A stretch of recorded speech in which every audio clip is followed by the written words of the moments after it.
Hi y'all, welcome to today's video. Today we are doing Am I the A-hole with my hubby, who is reading the questions from afar. So I am listening, but he is reading. This is the palette that is on my eyes today. I will let you know what I think towards the end. Sure will. This is the color story, just in case you've forgotten. And y'all, on this channel, we create beauty one palette at a time. Grab your brushes, grab your palettes. Let's get into it.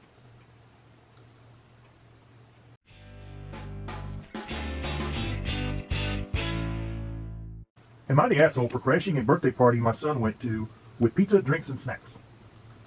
I am a single father to a 13-year-old boy, Charles. We recently moved to a new area, going from a rural area into a populated city.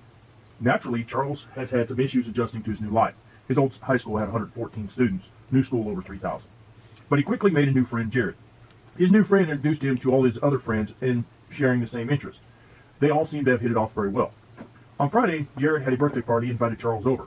When I talked to Jared's mother, she informed me that it would be relatively small and laid back. Just Jared, Charles, and 3 other boys. Around 6:30, my curiosity got the best of me, and I shot Charles a text to ask him how everything was. Charles responded with, "Good, just hungry." I assumed dinner hadn't been served yet, so I asked him what they were having. Charles responded with, "Already ate, ordered pizza, just a medium for all of us." Having been a 13-year-old boy in the distant past, I realized that a medium pizza to be shared among 5 boys was a comically insufficient amount of food. I first tried to call Jared's mother, but she did not pick up. I then decided to take things into my own hands and put in an order for 3 large pizzas, and went to the store and got a couple 12-packs of pop with some assorted snacks. Then I picked up the pizzas and headed straight to Jared's house. I rang the doorbell and his mother answered. She was initially confused until she saw that I had brought over a ton of food. One of Jared and Charles' mutual friends also saw me with the food, so having lost any shot at hiding what went down, she invited me in. The kids, including Jared and Charles, all seemed super happy. One boy said, "Finally enough food," which put a very dark expression on Jared's mother's face. She put on a show of thanking me in front of all the kids and having them thank me as well, but then she took me outside and said that she really wished I hadn't done that. She explained that she was a single mother and money was tight, but she just wanted to do one nice thing for her son on his birthday. I tried to apologize, frankly not really meaning it, but it didn't seem to do much good. Then I invited her and Jared over for dinner sometime, which she kind of brushed off. She made an excuse about needing to clean up and walked away. I feel terrible, but I really wonder if I did something so wrong. Am I the asshole? I can see it from both point of views.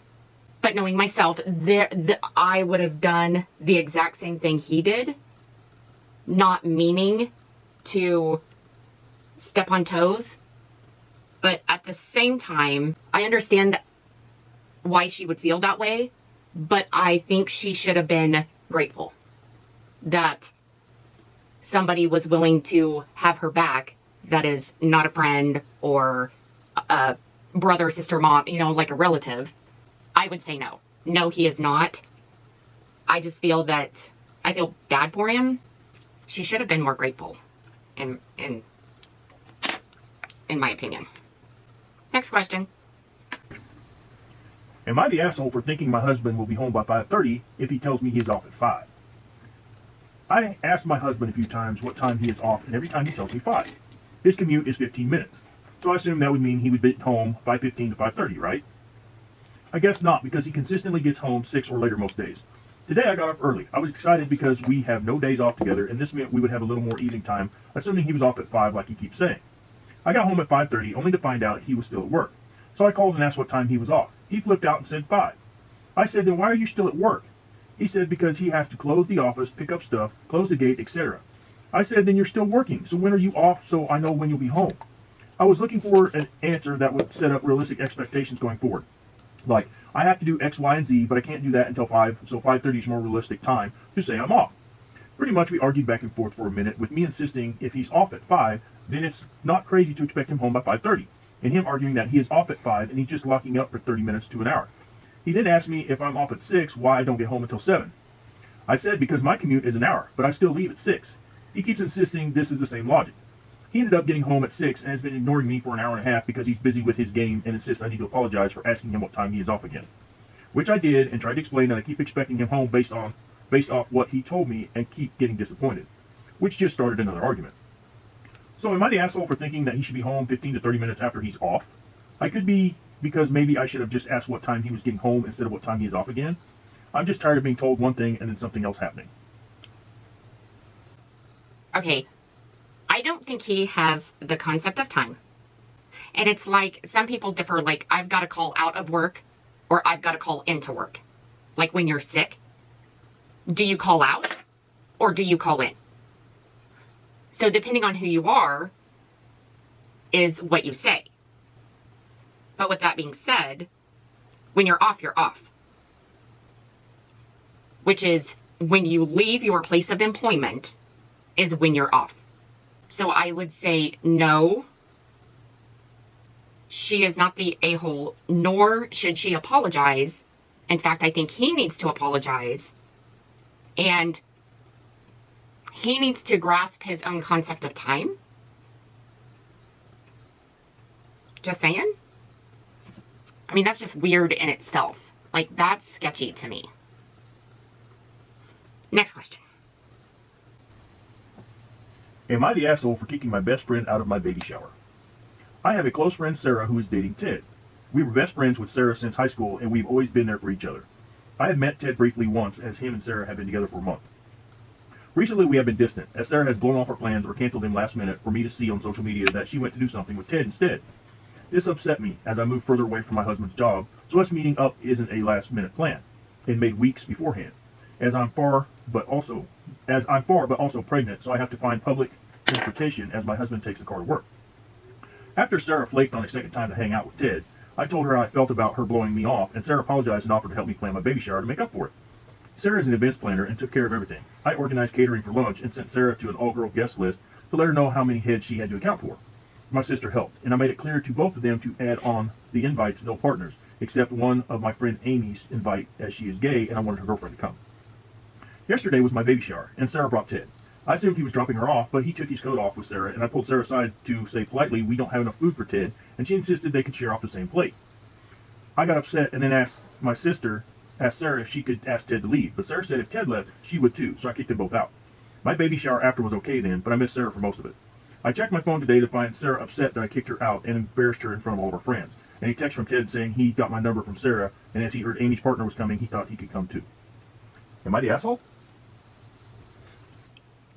I'm just going to say this, like, I could be totally outnumbered, but I would say no, because she did want it all female for her own reasons.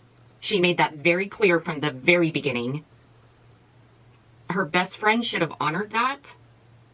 That's what best friends do, is honor and respect their best friend's decisions.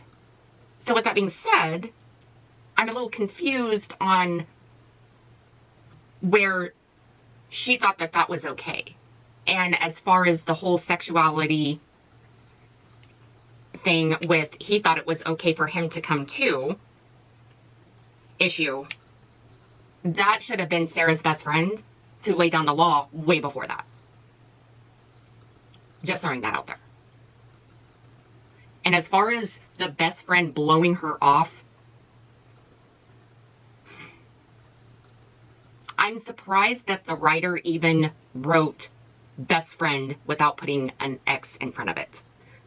Because I don't see, like Leah, my best friend from childhood, I don't foresee her ever doing anything like that to me.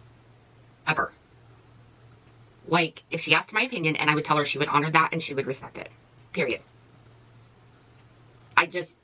I don't foresee, like Leah would never do that to me. I just don't understand that concept, I guess. Just saying. Next question. Am I the asshole for calling the cops on my mother? So I received a visit from my mom for New Year's. She came with one of my cousins and we hung out for a couple of days and it was great. The only time things were bad was when she asked if I could loan her about $500 and she promised to cash at me the money back when she got paid next time. I told her no. She tried to argue with me, but I shut her down and she let it go. A week later, I noticed my credit card was missing. I don't use it very often, usually just for a couple automatic bills. I had logged onto my account online to pay my balance since my check came through that morning, and I saw that my balance was much higher than I had expected. There were 3 charges I expected: my electric bill, phone bill, and some gas, and there were several charges that I knew weren't for me. They were for fast food, clothing places, etc. I thought there must be some glitch, so I called my credit card company and checked my wallet for my card. I realized it was missing, and a nice customer service rep helped me with that whole process. But then I started walking through everyone my wallet had been around and every place it had been left since my last physical use of it. I ended up texting my mom because it was stressing me out and I felt like I needed to talk to one of my parents, but my dad and I aren't on great terms. When I told my mom what happened, she told me not to worry about it, that it wasn't stolen. She had just borrowed it. To be honest, I did lose my cool once I realized she wasn't joking.